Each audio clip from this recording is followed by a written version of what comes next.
Tingnan niya pa na. Na-play na yun. Nalang tibia mo na. Ay, umakyat ka na. Nagpapapilipit ang nagsasalita. Okay. Dito ka na lang matulog sa kwarto. Kita niya ako makatulog eh.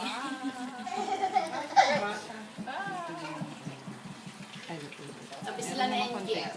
Ni Ate Mika. Paano iyakin? Buti nga hindi niya umakit si Papa nila eh. Hindi nakatulog.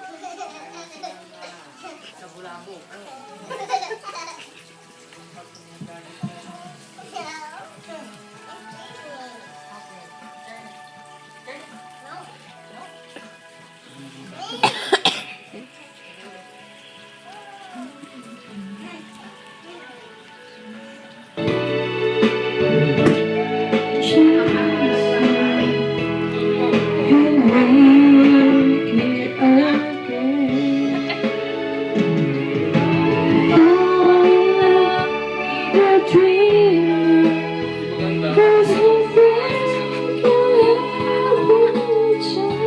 Nasaan na yung...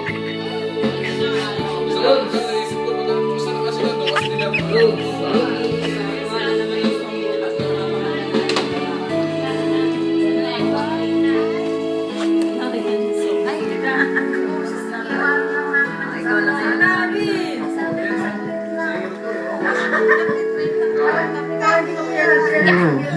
Kahit dala na